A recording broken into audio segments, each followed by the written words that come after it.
राजनीति, आंदोलन, किसान, करप्शन, गरीबी, इन सभी मुद्दों पर आवाज उठाएगा अब तक न्यूज इंडिया।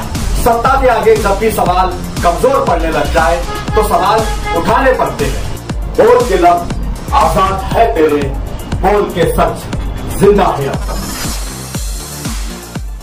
आज जो प्रेस वार्ता की गई है उसके 3 छोटे मकसद हैं। पहला मकसद ये था कि अभी जो वक्त के कानून में संशोधन किया गया है वो कितना घातक है, कितना असंवैधानिक है, कितना डिस्क्रिमिनेटरी है, ये बात हम पब्लिक के सामने लाना चाहते हैं। दूसरी बात ये है कि इस पर मुस्लिम पर्सनल लॉ बोर्ड पूरे देश में जो अभियान छेड़ा हुआ है वो अभियान कैसे चलाया जा रहा है, उसका उद्देश्य क्या है और किस तरह हम सरकार को मजबूर करना चाहते हैं कि ये वापस ले, ये कानून वापस ले, ये संशोधन वापस ले और पुराने कानून को बहाल करें। तीसरा बात यह है कि ये जो गलतफहमियां पैदा की जा रही है कि साहब वक्फ की जमीन जो है वो हड़प ले जाती है, उसमें ट्रांसपेरेंसी लाने की बात हो रही है, गरीबों को फायदा पहुंचाने के लिए लाया गया है, वक्फ बोर्ड जहां हाथ रख देता है वक्फ की जमीन हो जाती है, ट्राइब्यूनल के फैसले को कहीं चैलेंज नहीं किया जाता है। तो ये जितनी गलत बातें पैदा की जा रही है इसको साफ करने की कोशिश मुसलमानों के अंदर भी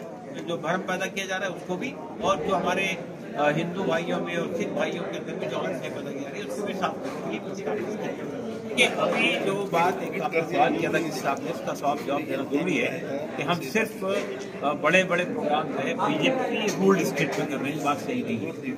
सबसे बड़ा प्रोग्राम अभी सबसे पहले जो है वो हैदराबाद में वो सबसे बड़ा प्रोग्राम था और वो बीजेपी रूल्ड स्टेट नहीं है। उसके बाद जो है दूसरा प्रोग्राम होना था कलकत्ता में, लेकिन वो अभी टल गया है, कुछ दिन बाद। इसी तरह अभी 1 तारीख को जमशेदपुर में हो रहा है। तो देश में हर जगह ये प्रोग्राम हो रहे हैं और देखिए ये प्रोग्राम में जहां हम लोग बड़े जलसे कर रहे हैं, जहां धरने दे रहे हैं, जहां रैली निकाल रहे हैं, जहां जो है ह्यूमन चेंज बना रहे हैं, जहां हमने बत्ती गुल का प्रोग्राम रखा है, जहां हम मेमोरेंडम दे रहे हैं सरकार के सामने, और जहां हमने ये फैसला किया है कि हम फाइनली गिरफ्तारियां भी देंगे और सरकार पे एक तरह से दबाव बनाने की कोशिश करेंगे कि ये लोकतंत्र में जो है ये एक बहुत बड़ा साधन है जो हमारे संविधान ने हमको दिया है कि हम सरकार पर दबाव बनाएंगे ताकि सरकार इस असंवैधानिक और डिस्क्रिमिनेटरी कानून को वापस ले। असदुद्दीन ओवैसी जो है वो मुस्लिम पर्सनल बोर्ड के सदस्य हैं और इस पूरे मामले में वो लीड भी कर रहे, आगे आगे चल भी रहे। अभी परभनी में उनका स्टेटमेंट हुआ, वहाँ पर उन्होंने सरकार को मतलब आड़े हाथ लिया, महाराष्ट्र सरकार को भी लिया। इस तरीके की दूसरी पार्टी में बातें चल रही कि मुस्लिम पर्सनल बोर्ड और इस कानून की आड़ में अपनी रोटी सेक रहे हैं। देखिए, मुस्लिम पर्सनल बोर्ड कोई पॉलिटिकल पार्टी नहीं है।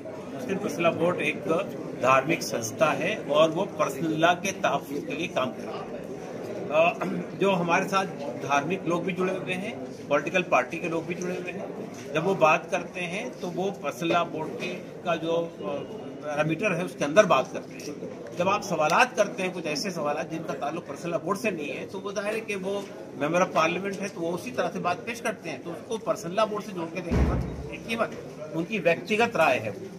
तो अगर व्यक्तिगत राय हर आदमी दे सकता है, तो ये बात के उन्होंने क्या किया है क्या नहीं किया है इसका जवाब तो वो देंगे। जहाँ तक पर्सनल लॉ बोर्ड का ताल्लुक है, पर्सनल लॉ बोर्ड के प्लेटफॉर्म से जो भी बात की जाएगी वो पर्सनल लॉ बोर्ड के दायरेकार के अंदर, उसके फ्रेमवर्क के अंदर।